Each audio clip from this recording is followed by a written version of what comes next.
And there is definitely somewhere in here a threshold. Liberame Domine, which decodes to mean extricate me, programmer. We might dream of people and places we had never seen as vividly as if we had seen them and actually known them.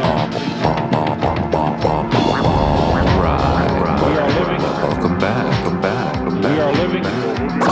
We are living in a computer-programmed reality, and the only clue we have to it is when some variable is changed and some alteration in our reality occurs. All right. Welcome back to another episode of the Floating Universe podcast. There's an impression of transition, and then you're propelled into the next phase. Now, if you don't mind, can we get on with your questions? Well, sir, I'm not sure I understand the distinction between reflexive and voluntary nerve impulses. Very good. Since our lab work today is a demonstration of just that distinction, why don't we proceed?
Welcome back. Tonight's guest I found on Twitter after searching the psychedelic content you crave.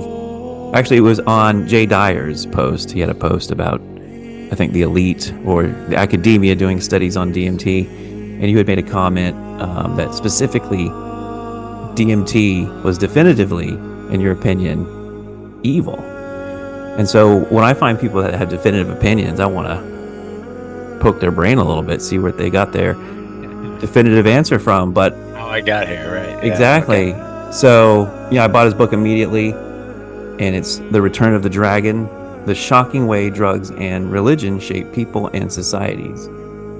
Welcome, Lewis Ungit. Yeah, thank you so much for having me on. Great to talk to you. Welcome to the Float Universe. You're very welcome. It was a great read. It was perfect for somebody like me, especially when I got halfway through it. It was really changed my opinion on a lot of things. For those that are just listening to this podcast for the first time, for you, you don't probably know that much about me, but I lived in a float center for like 2 years, and prior to that I was doing a bunch of psychedelics. And when I lived in the float center, I was doing like high-level, high-dose psychedelic experiences with myself and with people that would come in, customers and friends alike. And when I say high dose, I'm talking 2 tabs, maybe 4 or 5 grams of mushrooms, and above. That's what I would consider. Yeah, serious stuff. And I got some serious therapy out of it, and I reached a point where I didn't want to do it anymore because I kind of hit a wall with it, and it kind of said, do this stuff and don't come back. And I've yet to heed its advice ultimately, which we may get to, but that's another story for another time. But I was finding tons of benefit in it, and I thought I was helping people out. And I came to the conclusion for me that DMT is kind of like this mirrored reality, unfiltered, of your like unconscious or your subconscious stuff that's just swimming around, and I think it's there to be beneficial.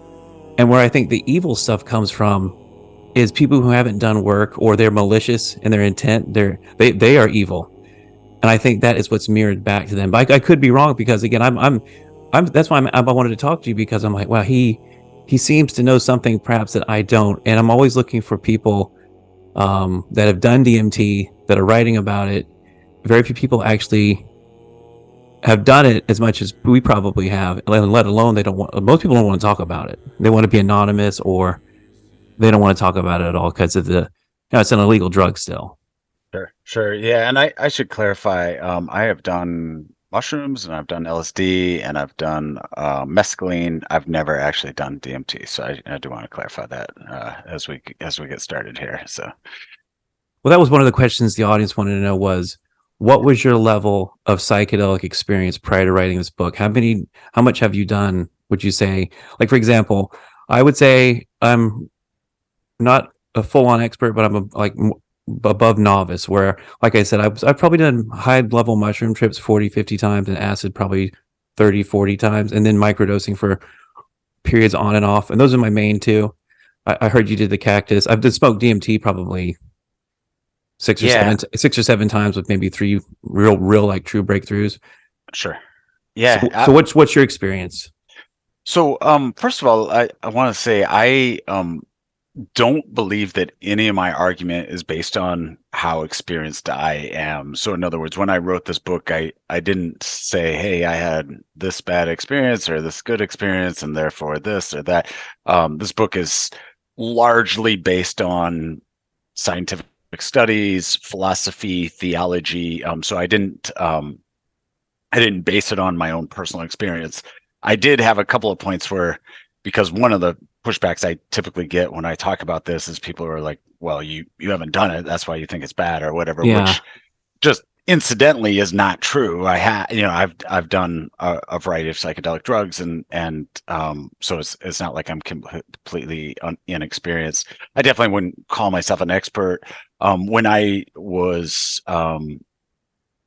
high school age into early college, I did a variety of psychedelics. I did some of the stuff I listed, LSD, decent amounts of LSD. I did mescaline. I did decent amounts of mushrooms. Smoked a ton of weed. And I'm glad you did. I'm glad you did LSD too, because we can talk about that. Because I've had a lot of experience with LSD, and of the stuff that's in your book, I've experienced more of that in the LSD realm than DMT. Interesting. Yeah. And that was one of the interesting things for me, was seeing how, depending on your dosage, a lot of the things I talk about overlap between those different worlds. And then one of the other interesting things, because for people who haven't read my book, I talk a lot about the history of the usage of a variety of psychedelic drugs. And one of the other interesting things is people of various ancient cultures will talk about doing drugs that helps them see the gods or whatever, but they don't necessarily, we don't know exactly what it is they were taking. So it's interesting for me that it's not like just DMT or just ayahuasca are the only things that kind of give you the experiences that I talk about in the book. It's a variety of drugs that can take you to a similar state depending on the amount you take, depending on the experience that you have, and some of the other stuff you talked about, like the environment and that kind of thing. Setting. Yeah, exactly. Yeah. So for the record, you have done ayahuasca. No, I have not. I have not done DMT or ayahuasca. So in any form, no DMT. Okay. That is correct. Yeah. Yep. So. Well, that's interesting, because that's what I like about your book is it's very biblically based and sound. And so we can go back a little bit. This is a great book, by the way. I think people should check it out. It really changed my opinion. By the way, I'm going to just start out by saying I agree with probably like 90% of this, maybe more, if we talk about it at a deeper level. Based on my own experiences, based on what I think about the nature of reality and who or what runs the world, maybe even from another realm. I'm behind this book, and actually changed my perspective on a lot of things. So that's what I want you to explain, is the biblical part of this is so interesting for me, because I'm right on the edge of coming out of years of doing psychedelics and kind of understanding what the nature of reality is from a personal experience of that mirror of a high level of like living in a float center, floating every day. Have you ever floated, by the way, in a float tank? I have not. No. I've heard of it, and It's amazing. You should check it yeah. out.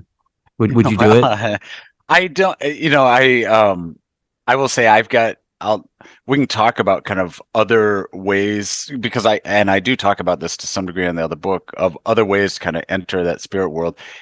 As you can kind of tell from the book as a whole, I have a larger amount of caution about those things, and I didn't when I was young. And the only reason I didn't do DMT or ayahuasca or anything else we talk about here is just people around me weren't doing it. I would have. It's hard to get a hold of. It's not unless you make it. Like that's the big dick thing to do, is to make it yourself. But but it just wasn't in my sphere of influence, so I just didn't happen to do it. But if it had been, I would have. And but I've really just recently, as kind of, I would say 2 years ago, maybe, got as cautious as I am, and as kind of the themes of the book that you see are based on what I've learned just from reading through this and thinking through this and talking to other people, and kind of the research that I've done. So what inspired the book?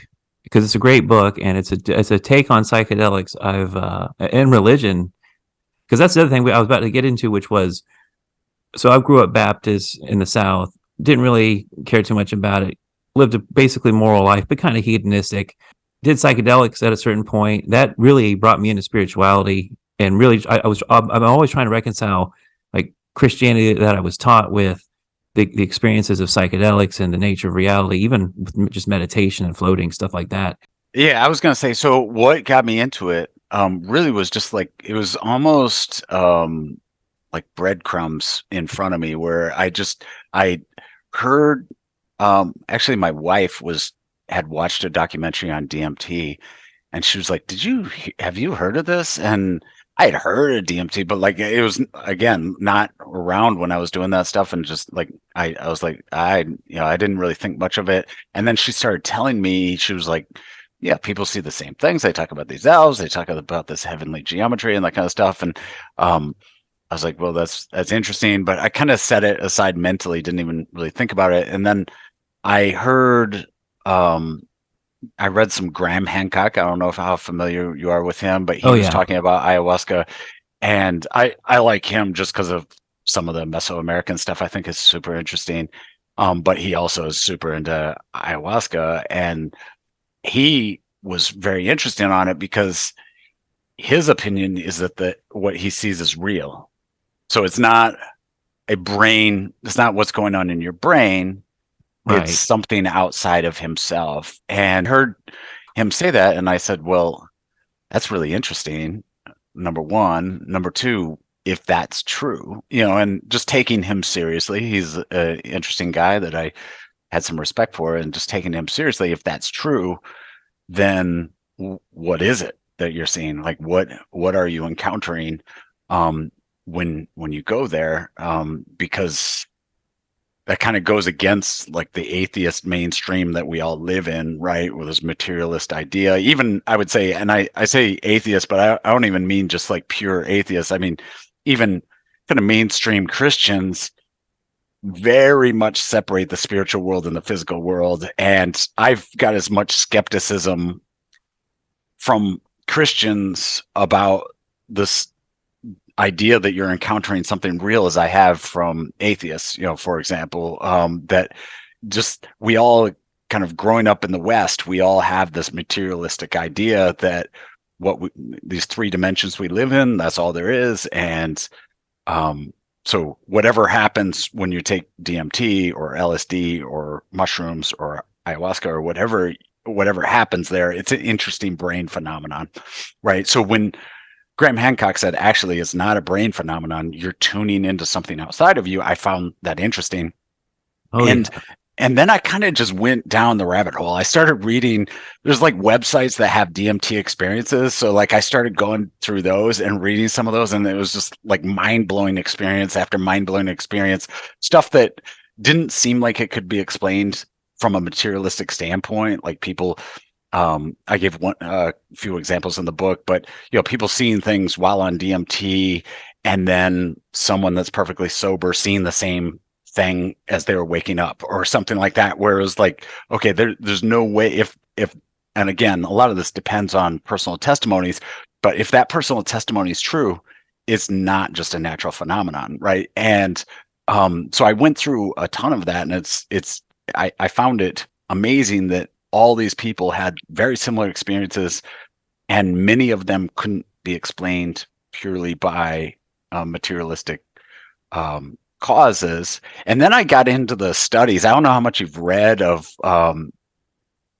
some of the Johns Hopkins and New York University and University of Wisconsin Madison studies, but they're all doing like psychedelic studies these days. And the studies themselves are incredibly interesting reads, right?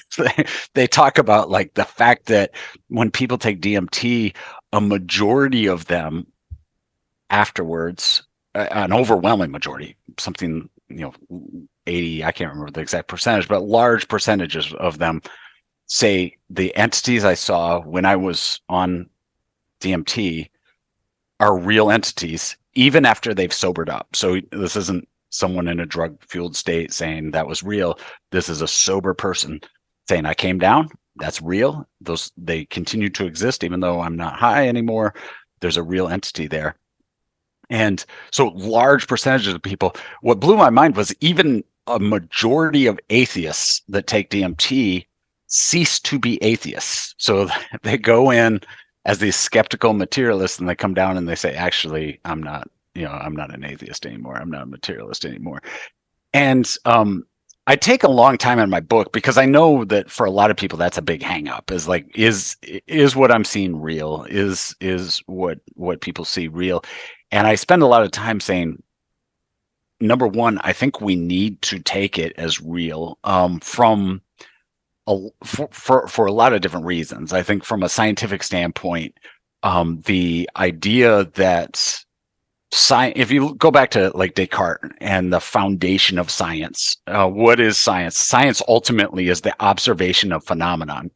So if you read Francis Bacon, who is often credited as the founder of the scientific theory, Francis Bacon said, he's very interesting. If you read him, he talks about testing paranormal things. So he talks in Francis Bacon's works, he talks about how certain things that back in his day, the 16th century, 17th century, you could test things that people believed in a paranormal sense. So they believed that if someone was murdered, their ghost would come and visit, and he was like, well, we could set up a test for this. And this idea of science is based on observation, so it's not necessarily an exclusion. A lot of modern day atheists will say it's an exclusion of supernatural causes. That's not what science is. Science is the observation of things. So it's a setting up a test and then observing it.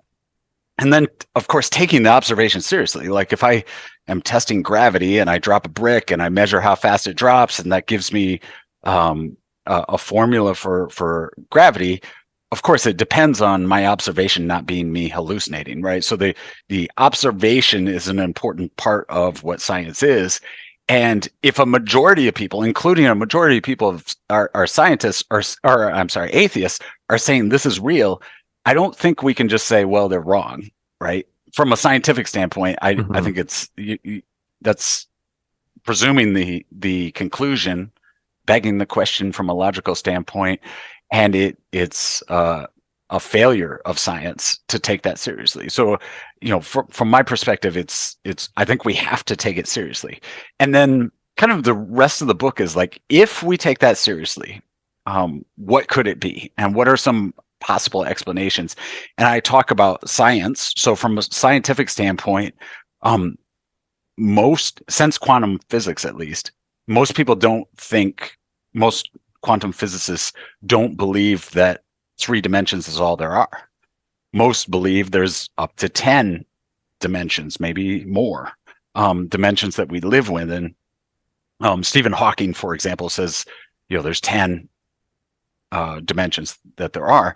And if you know about dark matter or dark energy, there's a lot of stuff in those other dimensions, according to atheistic, materialistic science. There's a lot of stuff in there. And so there's nothing that would exclude us somehow being able to see into those other dimensions, somehow being able to interact with things in those other dimensions. And in theory, nothing to exclude there being entities that we could encounter in those other dimensions.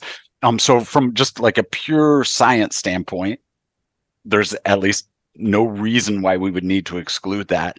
And then I talk about the philosophy. So philosophically, prior to Christianity, you take Plato, you take Aristotle, you take the ancient Greek philosophers, they all had this sense that there was these something different. When Christians talk about God, we talk about this this unmoved mover, this infinite God. It's the God of the philosophers is what people talk about. But then guys like Aristotle or guys like Plato or guys like the Stoics from Rome, they had a sense that there was kind of this divine unmoved mover, but then there were all these smaller entities, the gods of the pantheon, Zeus, and the whole pantheon of Greek and Roman gods that they believed in as well. So those two weren't in conflict with one another.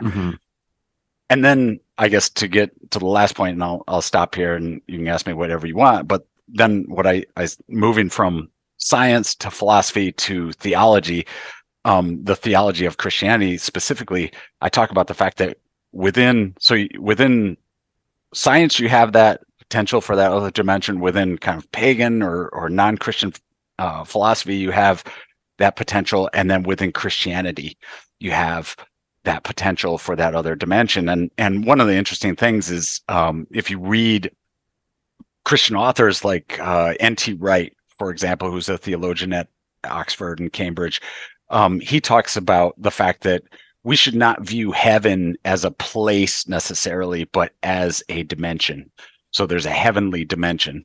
And he says that confuses a lot of people, but there's this heavenly dimension. So kind of what I talked about is like there's all these different streams of knowledge, whether it's the scientific, whether it's the philosophical, or whether it's the theological, and they all bring us back to this idea that there's this potential other dimension that has potentially real things in it. And that seems like, for me, like a collection of evidence that should be impactful for people. And if that's true, and then we go back to the beginning and we say, okay, we have all these people claiming that they take this drug and they see into this other dimension, why not take them seriously? Like, why are we being skeptical? And in my mind, we shouldn't be. We should take it seriously. And then kind of the rest of the book is like, who are the entities? What are they? Well, no, you make a whole argument with the pharmakeia, though, too. That was the big part of the book for me, which was the translation that people aren't going on. They're just looking at it and saying, oh, well, that's witchcraft. I mean, I'll let you explain it, obviously, because I'm butchering it. But that was what really got me hooked into the book, was when you started going into the biblical stuff and the pharmakeia and the Greek. And by the way, I wanted to say you've got 3 degrees. Can you give us a little bit of your background? Sure. Yeah, I've got an engineering degree, and that was my undergraduate. And then I went on and got a business and finance degree, and then I went back and I got a theological degree, seminary degree. So I've got kind of a diverse background, which one of the things I write about is how important it is to have a wide variety of knowledge. In the old days, scientists like Isaac Newton was an expert in pretty much every field you could think of. And nowadays, everybody's very specialized. So yeah, that's my background. Well, I just wanted people to know you're not some random meme person, because I didn't look too hard, but I didn't really find you on Instagram. And that's where I have a lot of my audience, and it's just memes about, making fun of stuff, psychedelics, spirituality, and all the modalities we use with the float tank and breathing, all those things.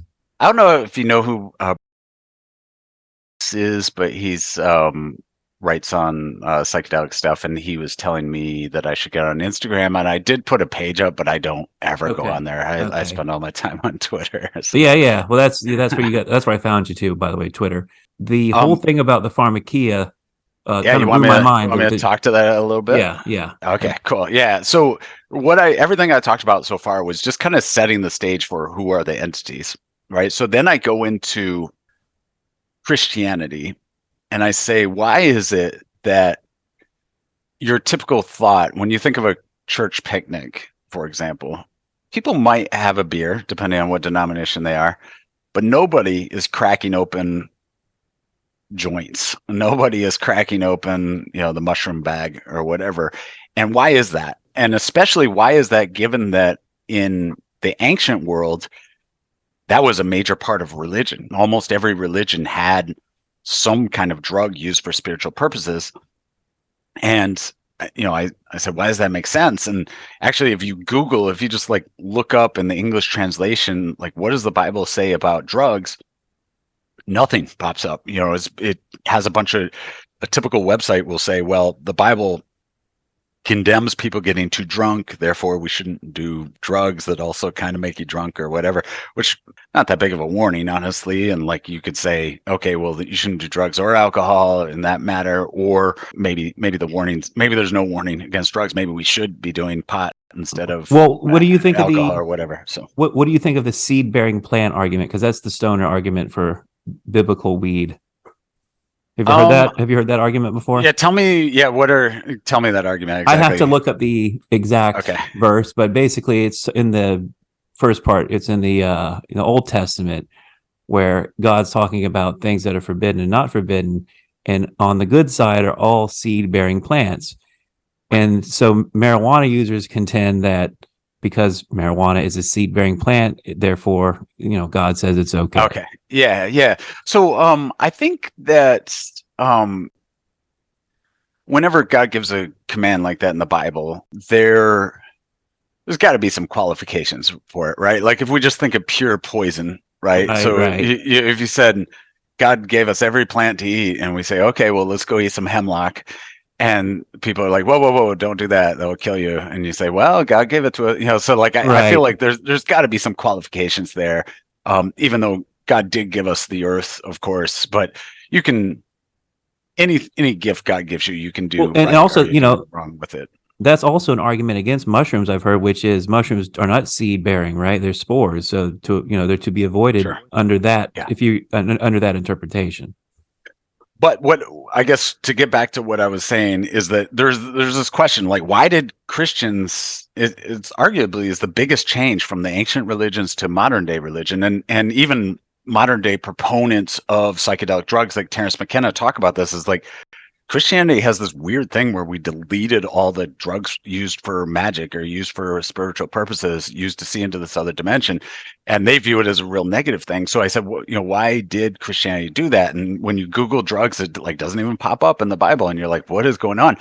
And then I remembered my seminary training. Obviously, the New Testament was written not in English, but it was written in Greek.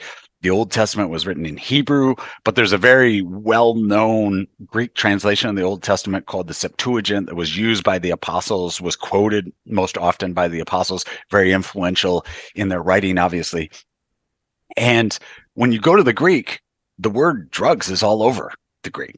So, and what I point out is that the reason we don't, if you just Google the English translation of the Bible, the reason we don't see it is because the word is pharmakai or pharmakia, pharmakos, depending, there's different conjugations of the word, but depending on the conjugation, the word is pharmakia, and that word translates, and I spent some time in the book going directly to the lexicon, so this isn't just my opinion, but going directly to the lexicons. That word translates to something along the lines of drugs used for spiritual or magical purposes. Mm-hmm. Yeah, so that blew my mind. Yeah, so throughout the New Testament and throughout the Septuagint, the Greek translation of the Old Testament, there's this warning against don't use pharmakia, don't use drugs for spiritual purposes. And once you realize that and you start looking through those references, the warnings are insane. So, like, very strict warnings against using pharmakia, very strict statements about what we should do when someone uses pharmakia, to the point where, and you and I were talking a little bit before we get started here, to the point where it's almost over the top, where it's like, do not allow the person that uses pharmakia to live, right? Do not, and so very strong language. St. Paul in the New Testament says the person that uses pharmakia will not enter the kingdom of God. The Revelation of St. John says pharmakia will lead whole nations astray. So there's these extreme warnings about pharmakia throughout the Greek translation of the Bible, and which is the original translation in the case of the New Testament. And for me, that changed my entire view of, okay, there's a giant warning here that the apostles were giving. And by the way, it's not just the apostles, it was the early church. You read, and I'd spent a little bit of time with this in the book, and I've got articles up on my website, but it was also the first generation of Christians, second generation of Christians, and throughout Christian history, there was just warning after warning of don't use drugs for spiritual purposes over and over again. And typically translated as sorcery because it was so widely used by sorcerers, by shaman, to see into that other world. Yeah, no, it's incredible. And then you go into, they take this and they've spread it throughout the world, going into these places where they're killing, they're doing human sacrifice. And you make this point over and over again in the book where it's, drugs, human sacrifice. And what's the other thing you say? I forget what it is, but yeah, serpent entities. Oh, serpent entities. Yeah, exactly. So yeah. you got lizard people, you've got drugs, and you've got human sacrifice. Yeah. Which is if your audience, I don't know how familiar they are with the Bible, but that's a major theme in the Bible. Obviously, the Garden of Eden has a serpent there, and I kind of start the book with like, this woman encounters a serpent that encourages her to eat something, and all kinds of evil enter the world. Happens there. Kind of a paradigm for the religions of the world, right? Like you look at ancient Greece, you look at Northern Europe, you look at especially Mesoamerica. We have so many stories from Mesoamerica of them consuming mushrooms, seeing serpent entities, and then going out and killing at ridiculous rates of human sacrifice. And so that tying together of those three themes is a major reoccurring theme throughout the religions of the ancient world, and even through to today, which, by the way, I should note, going back to Graham Hancock talking about his ayahuasca experience, he said, I encounter, I wish I had the quote right in front of me, but he said, many people encounter a human woman hybrid. She's known as Mother Ayahuasca, and he says, I have encountered her many times myself. It continues on to this day, and I've talked to a lot of people that have encountered the serpent, and I don't know if you have, but have encountered the serpent as part of their experience. Mine was really with LSD. As much as I did DMT, DMT was always, and again, I equate and I tell this for everybody, it's based on your frequency. One time I was on LSD, and I really got this clear. It was clear to me. One of my favorite things to do was to do LSD at a very high dose, and then marijuana, and then that would really start the show. One time I learned that relative to your frequency is what kind of portal it opens up when you're on some of these things. And so if you're in a low state of being, if you're in a fear state, or if you're high vibing, you're going to encounter relative beings at that frequency. So demonic, in fear states and below, demonic. And it gets worse and worse as you go. And then above that, that's why I think a lot of my experiences were, and I'm sure I've had my handfuls of like I said, lizard skin dimension, LSD, lizard skin dimension was what they told me one time. And for about 3 or 4 trips, I felt like I had this ongoing conversation with a lizard type entity that was trying to make a Faustian bargain with me to help it to bring technology into the world. And I said, I obviously didn't make the deal. That became an interesting theme there for a while, because with the float tank, you can, and LSD really benefits from this, where it's like a meditator's drug. The more still you can be, it's all about going inward.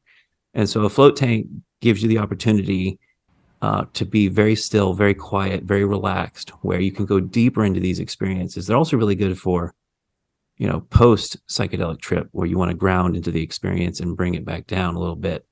But like the magnesium, all that stuff. I want to set you up with a float if you're interested in it later. But yeah, the whole pharmakia, and then Christianity going into the uncivilized, human sacrificing, lizard worshiping world. One thing I noticed though that I don't think you mentioned in your book was Catholicism is full of snake stuff too. I mean, the Pope sits in a room shaped like a snake's head, and he's got a Holocaust behind him of like snakes. And have you seen all the snakes? Yeah, and that's incredibly disturbing. That's a whole different subject in terms of what's going on with kind of the Pope and the occult.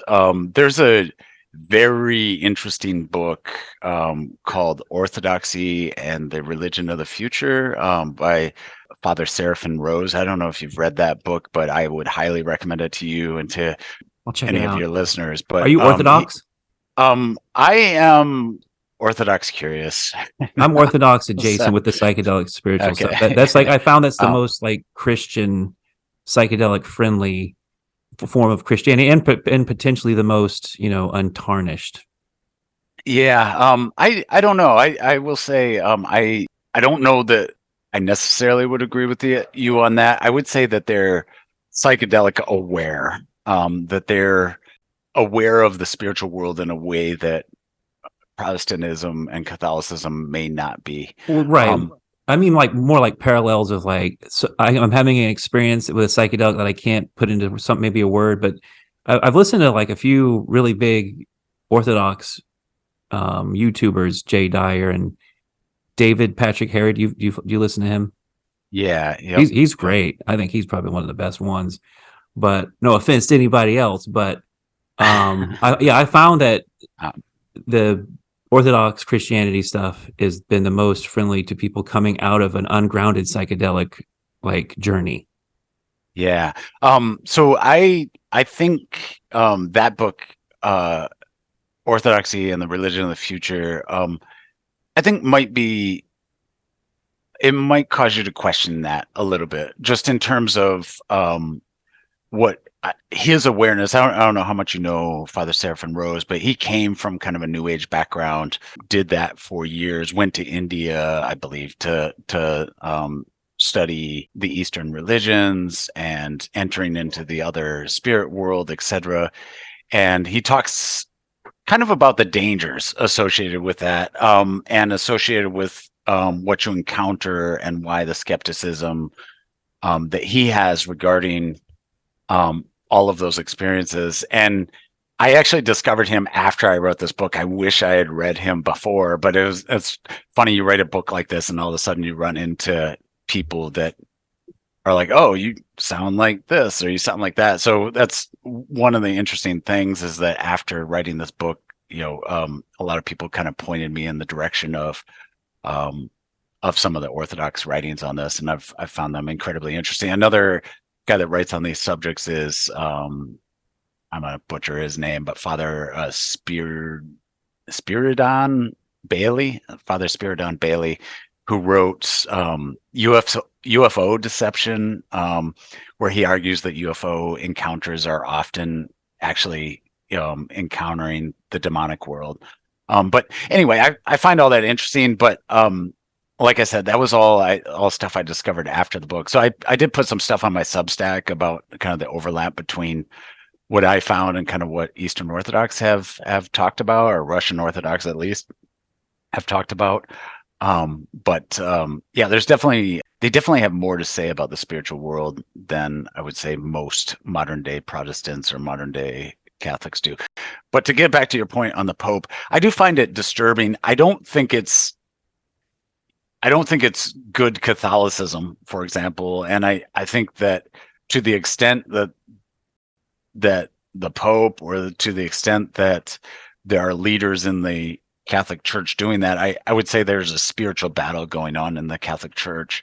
And just for the sake of the world, I pray that there's the good wins that, and I pray that they're not given over to that. But I do think it's a weird, I follow a couple guys on Twitter that are Catholics that are pointing a lot of that stuff out, and it's a weird thing going on. But I don't know enough about it to really talk to it, other than to say I don't think the serpent symbolism is something the ancient Catholic Church had. I do think that's stuff that is creeping in now, which is very interesting.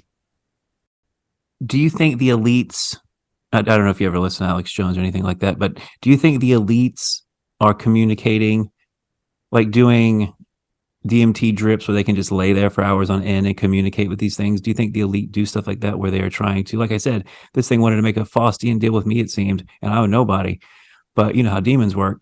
I mean, imagine what they're doing with somebody, like at an Elon Musk level where you're sitting there just getting the DMT drip. Yeah. I do think that the people that are in the know on this, and there's interesting things going on with, like, if you look at the history of CERN, the atom smasher in Geneva, and this kind of scientific center, it is interesting how they are mixing in the occult with what they do. And it's interesting how this DMT studies, they're doing that more and more. World Economic Forum had a psychedelic breakout recently, and it's interesting that this is being introduced. And I do think that there are, I don't know who is and who isn't, but I do think that there are people that know that something is real here, that they don't say it to the public, but they know something's real here and they're engaging in it. And I don't know to what extent they're doing it, but I will say it wouldn't surprise me very much. And B, I think is certainly happening on some level with some people. A lot of these DMT studies, I can't remember what news organization did the study on it, but there was or story on it, but there's recently been efforts to have kind of long-term DMT trips with the drips, like you said, to explore the DMT world and to go in there. So yeah, I think without question, science, either intentionally or just blindly stumbling into it, is getting involved in these other dimensions. And I think that's a scary thing for them to be doing. Like the elite taking orders from higher order, demonic, and lower order potentially, but demonic entities. Yeah, and I think, like, one of the interesting things, like Graham Hancock talks about, he'll go on like a Joe Rogan or whatever, and he'll say, the world would be better if all the politicians had to do DMT or had to do ayahuasca, just a couple ayahuasca trips, he says, and they'd be better. And in my mind, I'm like, listen, we've done that before, and it's called the Inca. And they sacrificed at an industrial rate. So we've had governments that are run by people that are encountering these entities, and it's not good. And that's the interesting thing. I cite a book called The Serpent Entity in the Ancient Near East. It was written by a guy named Leslie Wilson, who is a scholar at Yale. And he talked about how the serpent entity invariably asked for human sacrifice. So throughout the ancient Near East, they had all these serpent entities, and they almost always were tied together with human sacrifice, almost across the board. It's interesting when people on a massive level get involved in this stuff, how dangerous it can get. And reading, if you go through the Spanish accounts of when they showed up and saw the Aztecs, it's incredibly interesting. I have an article on my Substack. I didn't put this in the book. I tried to keep the book readable. I'm glad you enjoyed it. Like, I didn't want to have a 300-page book or whatever. I wanted to keep it readable and make my point and be done with it so that people could read it. But I had all the extra research I had done, I started throwing on my website. So I have a bunch on the stories of the Spanish as they met the Aztecs, but the Spanish would show up, and they said the Aztecs would be eating mushrooms, and the mushrooms often had like the name, the dragon or the lizard or the serpent, and they would eat the mushroom. They would encounter their gods, And then the Spanish said that then they'd go crazy and engage in cannibalism, or go crazy. The Spanish directly linked the psychedelic experience for the Aztecs with their insane violence. And the Aztecs were about as industrial as you could be with human sacrifice. I mean, some scholars rank the number of human sacrifices they did as much as 250,000 people a year. Even if you cut that number in a third or whatever, it's a ridiculous incredible rate of human sacrifice. They did that through encountering these entities, taking advice from these entities, and getting something in return. Like you said, Faustian bargain, getting knowledge, getting insight, getting enlightenment in their own minds. But those entities had dark demands, so as they engaged in the psychedelic usage, they encountered entities that then asked them to do things to get more of whatever they were offering. And that's where you see just horrific stuff throughout the world as people engage in this practice. Yeah, that's what I found interesting too. Was there are certain points where you're like, yeah, it was a culture. They worship lizards. They sacrifice humans. And they did drugs. I'm like, well, which drugs? I wish you would have specified. That was the only really nagging point I had with the whole book, was that certain point. I'm like, well, what were they actually doing? Because a lot of this stuff is actually a mystery of what they were actually doing. We don't really know. Yeah, and that unfortunately is a bit of. I would have specified, and I did where it is known.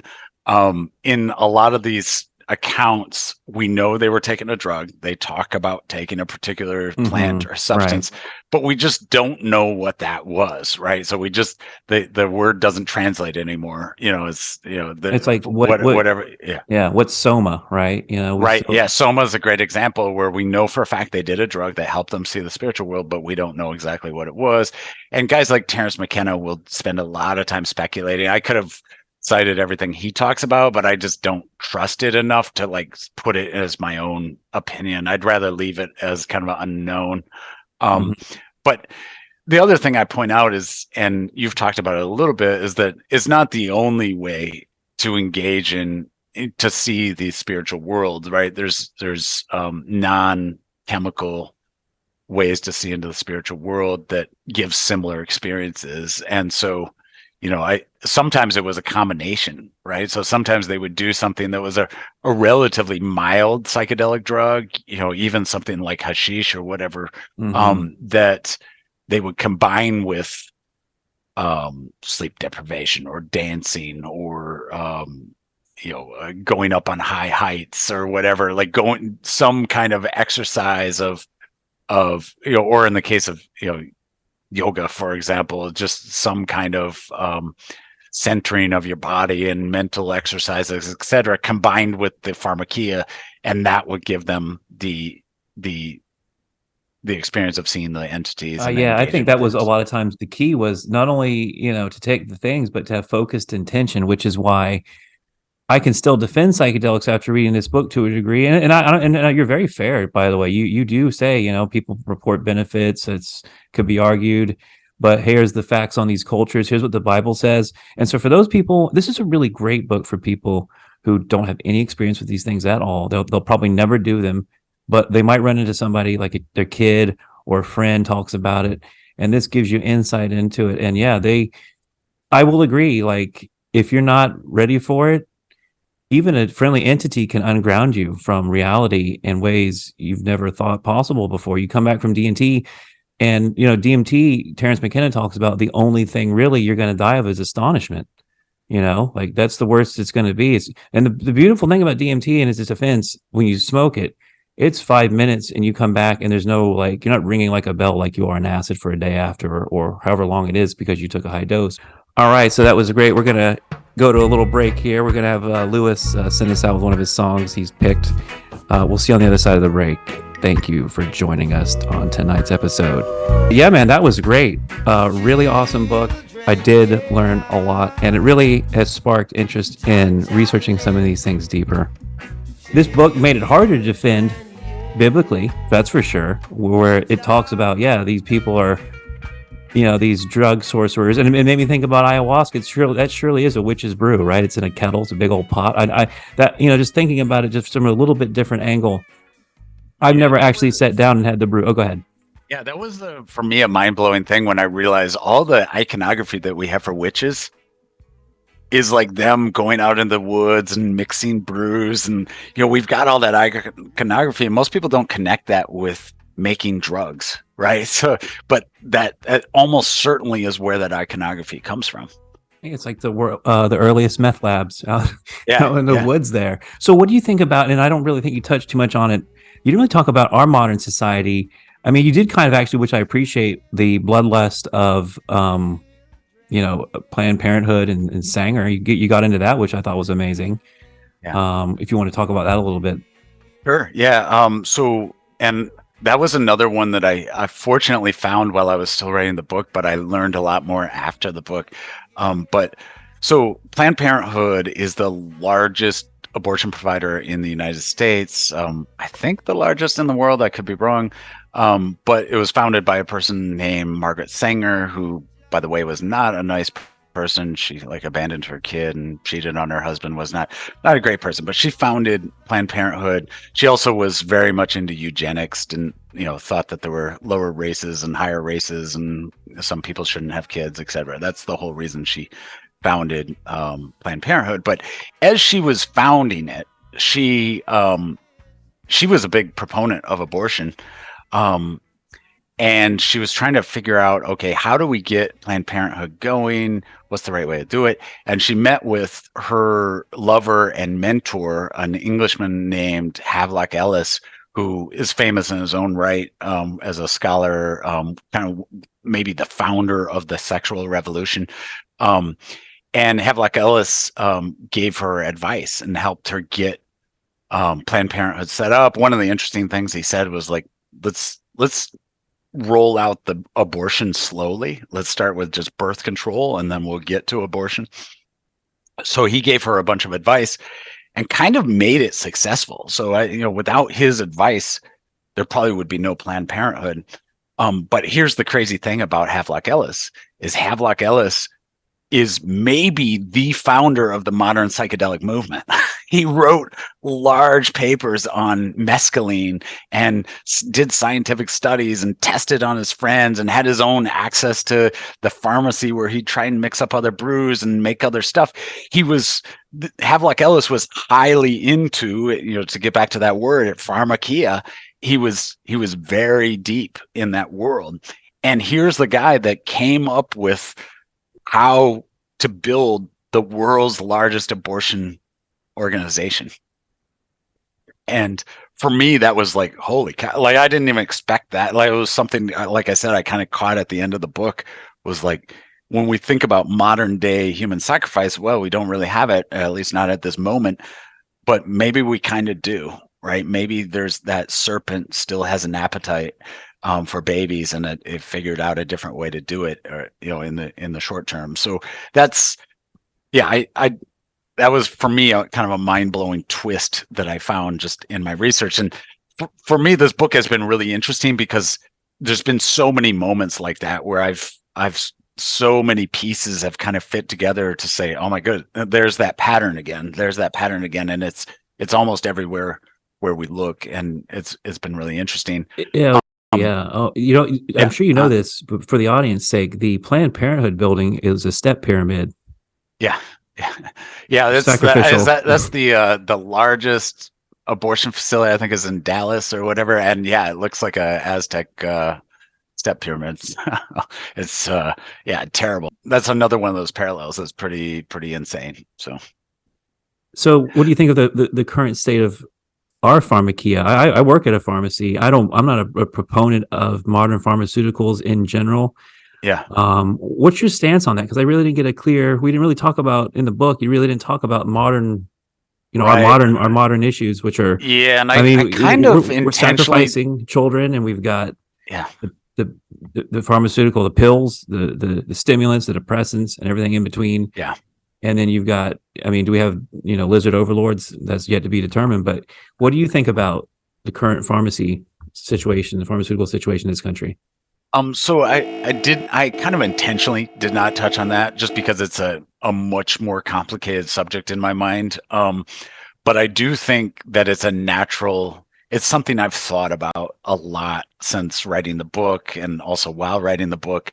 Um, I think it's something we need to be aware of and careful of. I think that, if you kind of rewind 100 years ago or 200 years ago, 0% of kids were on drugs, right? Like you could go to, a village, pull out 100 kids, none of them were doing any kind of drug for anything. Mm-hmm. Now, if you go to your local, middle school or high school, tons of kids are on drugs for all kinds of psychological issues, physical issues, etc. They're all on something, right? Like it's a dramatic shift in what has happened in society. And for me, especially after writing this book and looking at this, I think we need to be careful. Like I think we need to say, have we taken our children, and for that matter our adults, because it's not much better. You get to adults, it's even worse, right? So like adults are the number of women, for example, on psychological medicine of some sort is ridiculous. Is a crazy number of people. And you say, well, what is the effect of that? And if it does have this spiritual effect, which I think at least in some of those cases it does, it could potentially be a very negative effect. And it's one of those things I think as a society we're sleepwalking into. We're just assuming, oh, doctors know what they're doing. They're treating these things well. And we're just like trusting these people that have, by the way, no training in the spiritual world, right? These aren't priests. These aren't people that are Russian Orthodox experts. These aren't biblical scholars. These are just guys doing, assuming atheism and handing pills to people. And by the way, there's a big financial benefit for them to hand pills out, right? Yeah. There's a whole industry here. So they're just doing it haphazardly. And as a result, we've got a ton of people that are doing these drugs that could have very negative spiritual consequences. And one of the things I've thought about is like, we have all these school shootings, right? Like we've got all this, everyone's freaking out about it. And rightfully so. It's terrible, horrible stuff that's happening. If you look at like almost all of these school shooters, almost 100% of them, they're all on some kind of psychological medicine. And, people will say, well, they were crazy. That's why they were on the psychological medicine. And then they shot up the school. Maybe, but maybe that's not the causation. Maybe, maybe the psychological medicine took what was kind of ordinary depression or ordinary sadness, and it made it way worse in some way. Maybe it did. Talking about demons, maybe it did. They, on some level, they encountered the demonic, and that demonic force encouraged them to go shoot up a school. And I think it's hard for atheists to hear, but like I think that's something. Based on everything I've written, everything I've studied, I think it's something as a society we need to start talking about. And, my personal opinion is almost no kid ever should be taking any kind of pill for anything. If it's not an absolutely necessary drug for a physical issue, they shouldn't be on it. I don't encourage people to take pills for depression, pills for, ADHD, any of those things. I just think you're introducing something that is at a minimum risky, and especially when you look at all the stuff we've talked about, and especially if you're a Christian and you're listening, like there's a risk here that I think we're introducing to the general public. And there's that phrase that everybody says that, fools rush in where angels fear to tread. But there's a very literal form of that, right? Like there's this form of us rushing into the spiritual world that even angels wouldn't want to deal with. Like there's this risk. And I think as a society, we're kind of rushing into that. We're doing it kind of in the recreational drug use, but I think we're also doing it in the more medicinal drug use as well. Mm-hmm. My thing is, the pill people, like people that do the oxys or like the amphetamines at high levels. A lot of times they're going to the streets to get the real stuff, the heroin, the meth. And I think those damage your energy field more than anything. These are the most destructive drugs. So that's the other defending thing I have with psychedelics. In my experience, most of these psychedelics have told me, we control the experience. It's it's based on the person's unconscious stuff, what they need to learn. We control the dose, and like, for example, I've told the story a lot. One time I took 5 grams of mushrooms and I did all the work. I was ready for a great trip. I had everything set up and nothing happened. Okay. That's a lot of mushrooms for nothing to happen. And I knew the batch was good. Okay. Weeks, months later, I'm sitting with some friends. They're going to take whatever amount. I'm just going to sit with them. So I'm going to take 0.5. So half a gram. This one put me on the floor and crying and shaking. And I'm supposed to be the expert. The mushrooms told me, they're like, look, we control the experience. Now, I'm not saying every psychedelic is like that. The other thing is everybody's electromagnetic field, their unconscious mind, everybody's different. That's why I prefer to do them alone. My general advice is don't do them because they're illegal. They're hard to get a hold of. And, is it worth the risk? I'm not going to recommend it. I was willing to take the risk because I found myself at a point where my life was like, it doesn't matter if I live or die. So I'm just going to try these things out and see if there's anything to it. And so that's why I still defend these things is I found benefit to them. It's led me to God. It's led me to be what I consider a better person at least. But your book though, it's like, your book is basically saying what I get from it at least is in the modern world, we're unleashing the demon again, like almost like the book, the beast in Revelation. Like, I think that's almost what you're implying, right? Yeah, that's exactly what I'm implying. And like, here's my, I guess, pushback to what you're saying there is that I think that if we consider these entities to be like gods, right, which is what the pagans thought, you go to Aztecs or you go to like the Thor. Inca or, like Thor, exactly. Yeah, like, so true. And by the way, the Vikings did have a variety of psychedelic drugs that they used.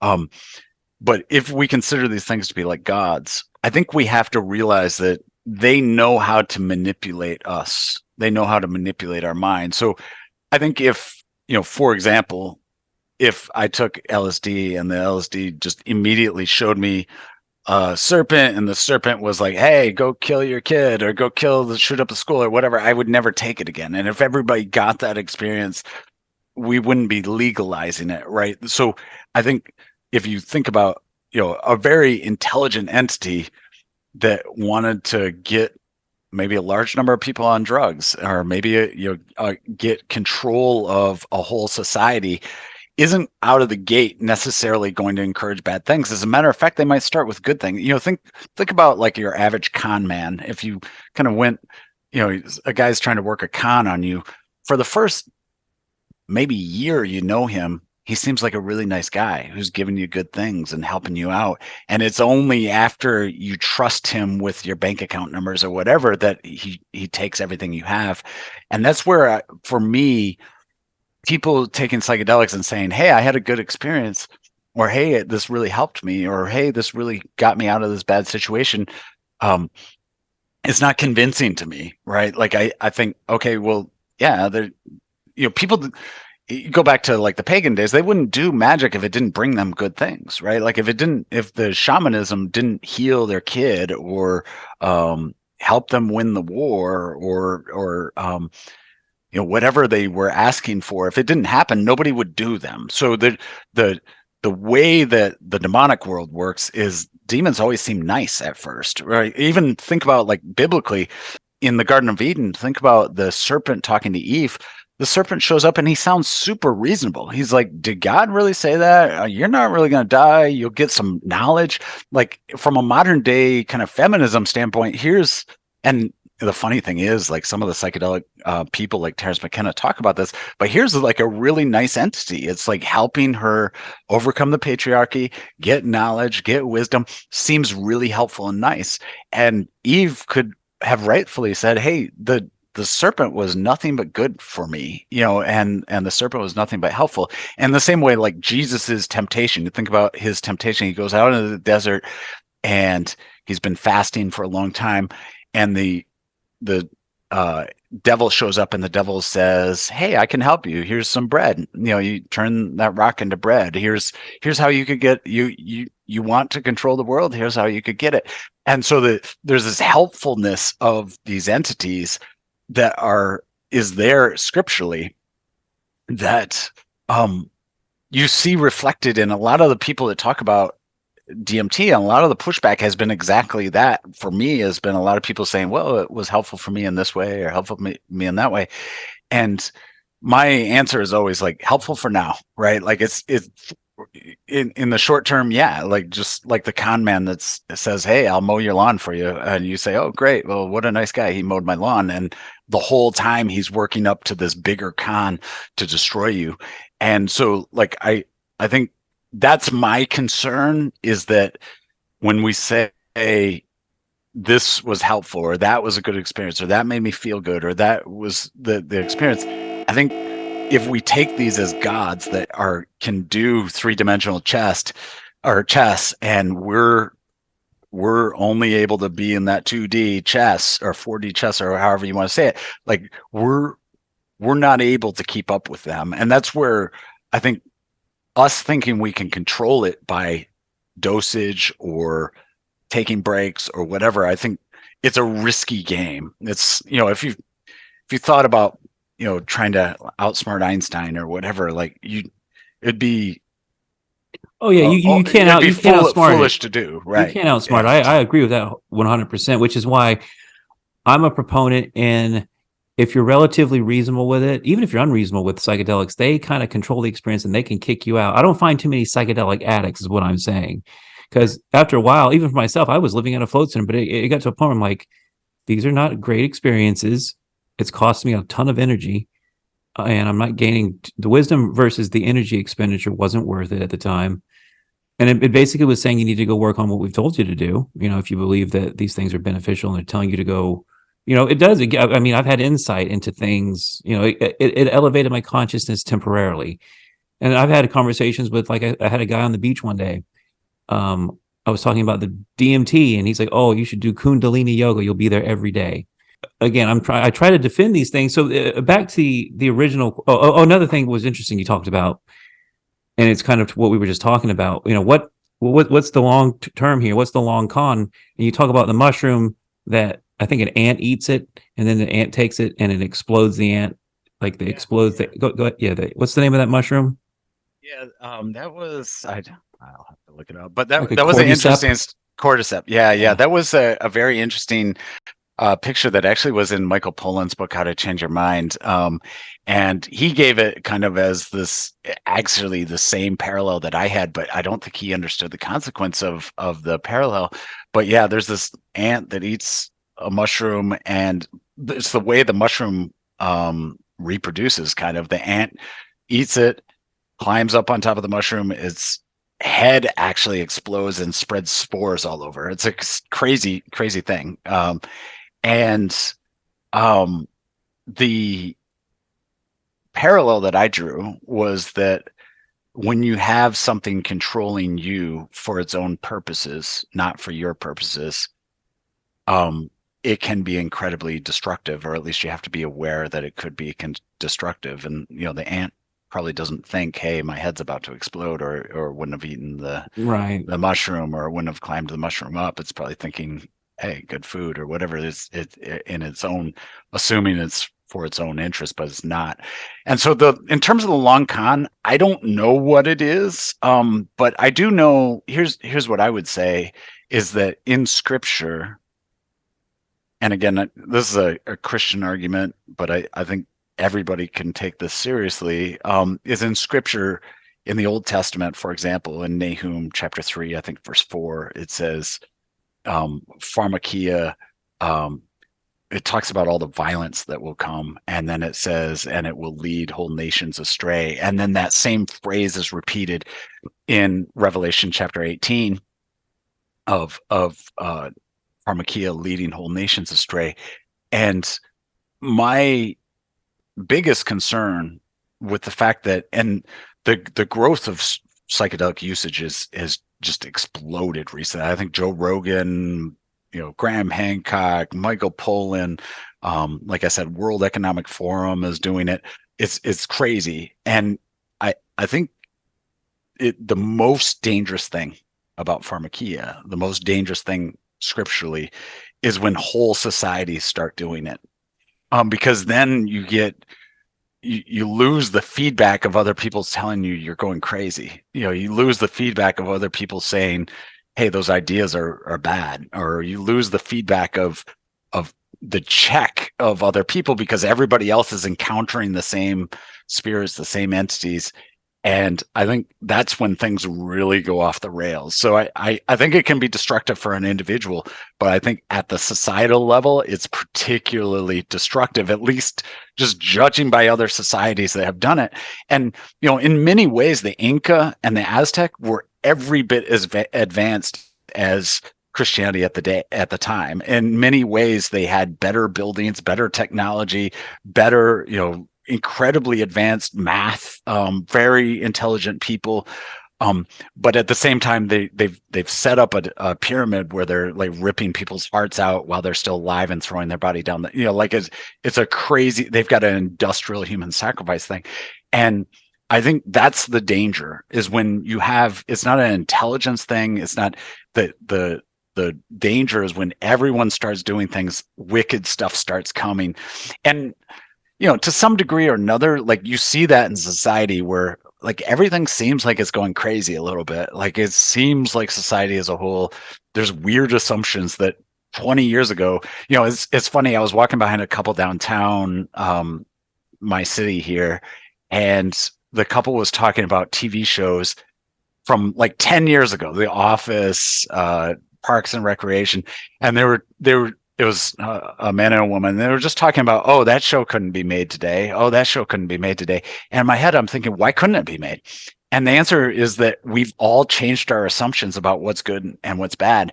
And that's kind of that example of like how when everyone starts changing assumptions, what is good and evil can absolutely flip around. Oh, and yeah, what 100%. seemed just 10 years ago seemed like a good thing now is a bad thing. And what seems like a bad thing 10 years ago now is considered a good thing. And that's my fear for the long con, is like things can get so much worse than what they are today. And even like when people say good things about drugs for spiritual purposes, where they'll say, well, some people stop being atheists. Some majority of people doing DMT stop being atheists. That's amazing, right? Like that. How as a Christian could you be against that? And my answer is, I think there's worse things than atheists out there, right? I don't want people to be atheists, but there's worse things than atheists out there. We can go further down the road of do evil. as thou wilt, Satanist. Yeah. Right. Yeah. So that, for me, that's a big takeaway. A lot of times, if you don't go the right-handed path, you're going down that left-handed path of and the LSD will say, you know what, you are God.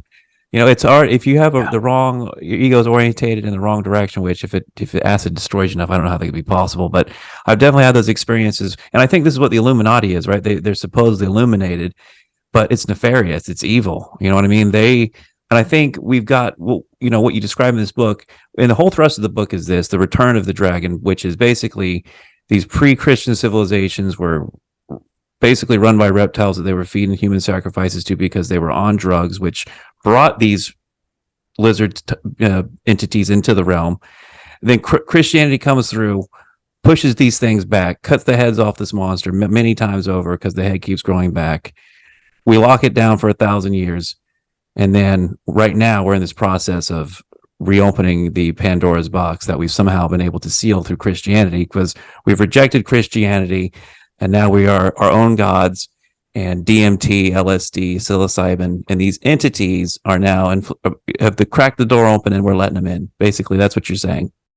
Yes. Yeah, exactly. And we've kind of, as a society, we have amnesia. Like we've forgotten why we closed the door. We've forgotten, how bad it could get. Right. So like one of the things I talk about is some of the medieval myths about dragons. I talked about Saint George and the dragon. Saint George is the patron saint of England, but Saint George came to a city that was being terrorized by a dragon. The dragon was demanding human sacrifice. He killed the dragon, saved the princess, and that's why he's the patron saint of the royal family of England. Is he's supposed to protect the prince and the princess, and that we used to have that language. We used to know what dragons were. We used to know they were bad. We used to know that these entities were not something to be played around with.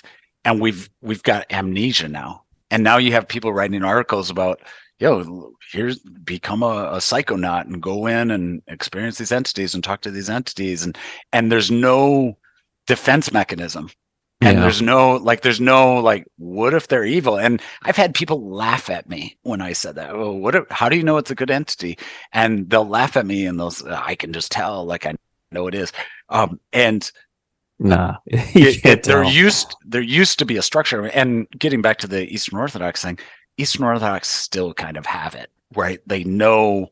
You read Father Seraphim Rose, or you read Father Spirian Bailey, and they talk about these things. They talk about spiritual discernment and those kind of things. And we need to get back to that. We need to have that.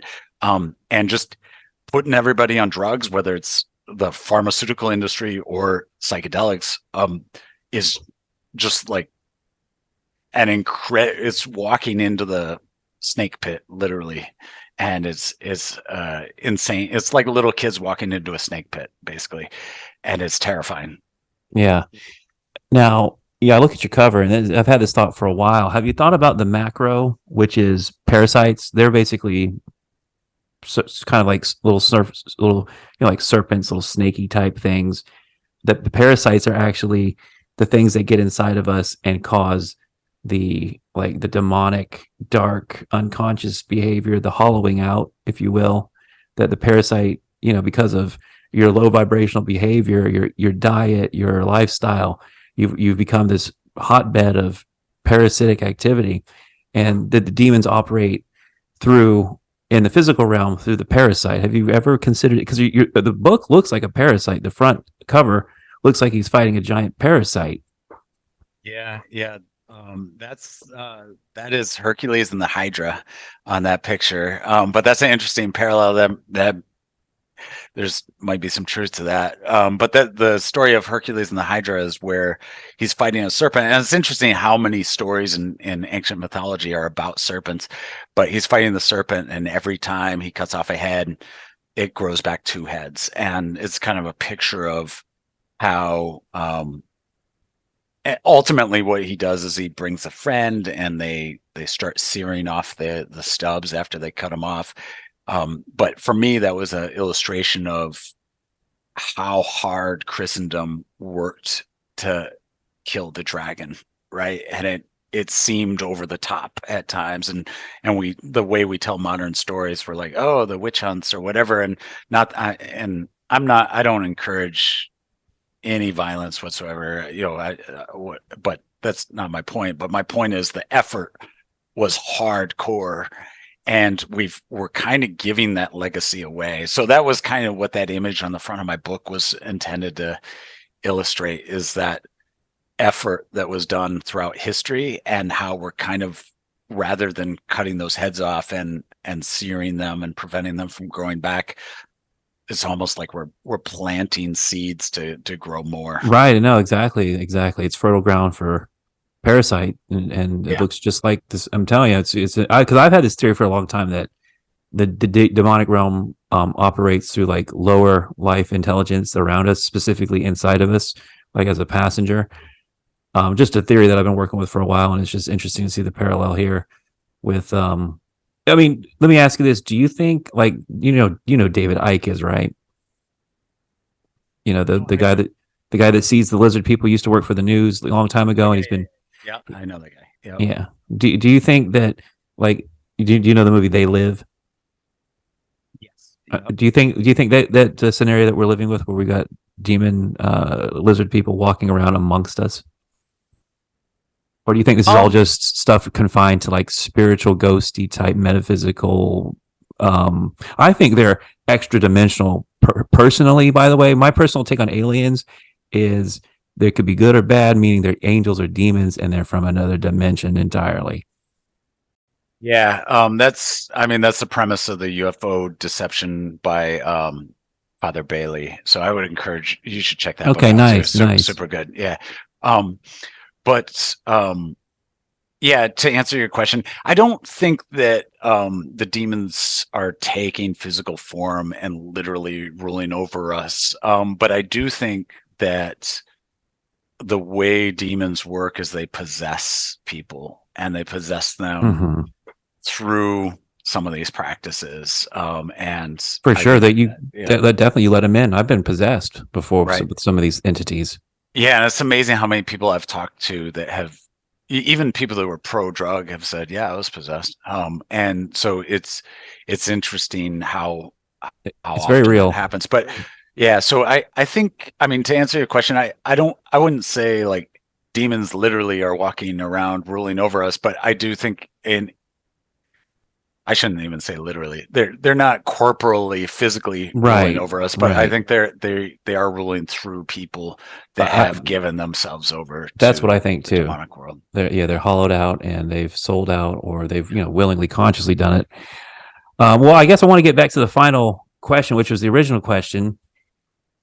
You definitively said you think DMT is evil. Do you think DMT is evil, or do you think it opens up the possibility to realms where evil exists? And before we get into that, actually, how do you define evil? Because that was one of the questions my audience wanted to ask was, what is your definition of evil? So I would define evil as, and I'll go back to my own views on theology and philosophy, as I do believe in an unmoved mover. I believe in the God of the universe that created all things. And I believe he is ultimately our conception of good. I think all good things come from him. And I would say evil is the absence of him, the absence of his will, of his purpose. And I think he lays out what he wants us to do. And I think following him is good. And I think going away from him is evil. And I think that's a very philosophical answer to your question. I think in practice, by your definition, though, you're right. By your definition, DMT is evil. By your definition of evil, right? That's why we had to define it, I guess. Yeah, and I think in practice, I think evil is those things that are, I think ultimately loving God and loving our neighbor as ourselves is kind of the shorthand for everything that God wants from us. And I think what DMT does is and not just DMT, but all drugs for spiritual purposes and many other practices as well, opens us up to entities that will then push us towards hating our God, or hating our brothers and sisters and fellow neighbors and the people around us. And so I do think, a physical thing is a physical thing, right? So by itself, it's not evil, but I think the practice of taking a drug that then opens you up to a portal of not good things, I think is an evil practice. And so obviously that's a simplified phrase, but like I would say, I'm much more definitive than you. I would say nobody should do it. It's a dangerous thing that will lead you personally down a bad spiritual road and will lead to your personal harm and the harm of people around you. And if enough people do it, I believe that it will lead whole nations astray. Like, I think it will take us down the road of an Aztec situation. Well, that's the thing. That was where I was at with your book. I was like, do I feel condemned here or not? Like thinking about, again, when I do my content, people could say, yeah, I proliferate discussion about it. That's at a minimum what I do through memes and art and concepts. What I try to do is microdose your phone with some, and it doesn't even have to be psychedelic. It could be spiritual concept, metaphysical, anything. Just kind of microdose your reality, because there's a whole bunch of bullshit on your phone all the time. Half naked chicks and politics and everything in between. And if I can microdose your reality with something that can, maybe expand your mind in a positive way, then, and if you're suffering, maybe this could help alleviate suffering. So that's the angle I'm coming from. And again, like my whole journey is trying to reconcile, is this good? Is this biblical? And I appreciate the expansion through the Greek of the whole thing about the, because you're right. You look into the Bible for drug definition and, what does it say? And it's like, well, alcohol. And that's basically really it. And you could say, well, maybe something like in the Garden of Eden, they took a mushroom or something, like what was the forbidden fruit? But really, it's undefined and it's all speculative. But but when you take that word, though, then it's like, whoa, they're not just doing witchcraft. And witchcraft actually means they're mixing brews and doing seances and doing these spiritually charged practices with psychedelics to, open up. Ultimately, I think, here's what I think. I don't think DMT is evil, because it can't be good either. It just is. You know what I mean? We make it. It's like a gun. Do you think a gun is good or evil? No, I think a gun is a gun, good or evil. Sure. Right. It's just, and it's an indifferent thing. And so that's what I think DMT is. It's like a telephone into another dimension. It's like playing with a Ouija board. The Bible talks about stuff like that all the time, divination and talking to spirits and stuff. Totally, I agree, and I agree on the basis of you don't know what you're talking to. Even if the spirit says it's good, it could be a con man saying, it could be a con man of a spirit. You don't know. Like, basically, somebody told me if it can't identify Christ, it's not some spirit you want to talk to. If it doesn't want to have anything to do with Christ, you need to move on from that spirit. But even then, I mean, a spirit can't lie. I mean, who's to say? Yeah. So that's why it's to be avoided. Yeah. One of the interesting things that Father Seraphim Rose talks about is he goes through like some of the ancient saints, like 4th century, 5th century, 6th century saints, and he talks about how they would encounter spirits and they would test all the spirits, because the Bible says test the spirit. Yeah. And so they would do things like the spirit would say, hey, I'm an angel, or hey, I'm Christ, or whatever. And they would make the spirit give praise to Christ. And they and so they do all kinds of tests to the spirits themselves. And the spirits eventually would reveal themselves to be demonic. So that was one of the interesting things about that Seraphim Rose book, is like he talked about how you can test spirits and how dangerous it is for people to just take spirits at their word, that they will lie to you, they will tell you the falsehood. So yeah, I got one more thing for you here, and then we'll wrap it up. I appreciate the little bit extra time here. I was getting ready for our thing today on Twitter again, and I saw something. I follow this thing called The Secret Sun Speaks at Secret Sun Blog. And he had this 10-point thing about how to create a clown world in 10 easy steps. It says, step 1, be a race of trans-dimensional clown demons from some unknowable and godforsaken other realm. Step 2, find a medium to directly interface with denizens of the world you wish to be a clown, or you wish to be clown, which is to make clown. And he's got a picture of the acacia tree here. Okay, so the DMT entities put the acacia tree here, and then it says step 3, broadcast your message through said medium and see who receives it. And it's the picture of the DMT, the Spirit Molecule book. I'm sure you've read that one, Rick Strassman. Yeah, I said it a number of times. Yeah. Then it says step 4, cherry pick some willing dupes to serve your agenda. A secretive cult of well-placed weirdos will do the trick quite nicely. And it's got the Freemasons, and it's got apparently the Masons were using acacia DMT in their initiation rituals. That's a fact. And then it says step 5, demand your dupes show fealty by dressing up like the transdimensional clown demons. Their somewhat ridiculous public image will help camouflage your true intent. And it's got like the Shriners and the Masons, and they got their clown wigs and their noses on. And it says, promote clownery through their influence with entertainment. You've got clowns and Ringling Brothers, and like Red Fox was a Freemason apparently. Interesting. Yeah. And it keeps going on and going on, and list influencers to encourage potential vessels. And it's basically what we were talking about, which was, these things are finding a way in to long con their influence. And it says step 10 here: unleash the latest generation of purified malignant clownery and undergo final preparations for transdimensional takeover. And you've got all these drag queens, story hour, demon looking people, the far left. I think they're possessed and mentally ill. Nobody wants to hear that, but yeah, that's an interesting. Yeah, you send that to me on Twitter, but I'd love to check that out. But that's an interesting thing, and yeah, there's a lot of truth to that for sure. Clown demons they've planted the acacia tree, and we did the rest. Everything's an offer. I don't know if you ever listened to Owen Benjamin, but Yep. Society. It's an offer, man. You don't have to engage in any of these things, and that's why refined knowledge, like knowing the Bible, like real biblical stuff too, not this inverted Christianity we have today in the West. And that's again why, like, I think a lot of people are like going towards orthodoxy, which is, man, this other stuff is so watered down or satanic or inverted that they're not getting any real, they're not quenching their thirst with it at all. And so I think that's where you see a lot of people going into orthodoxy, especially younger people, because a lot of the churches I would go to maybe 10 years ago were just like rock bands singing songs I didn't like at all.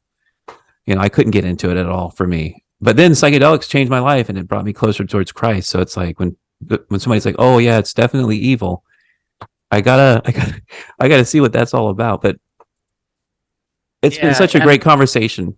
Yeah, go ahead. It has, and I was gonna say, I am always careful to qualify this as that good can come from bad things, right? So like I've known people that came to Christ thanks to a divorce they had, or came to Christ when someone died that they loved, or so I don't for a moment believe that good things can't come from someone doing a drug or whatever. Like of course things can, but that I would say that doesn't mean the thing itself is good. Just like, you say, I came to Christ after someone, my mother died or whatever.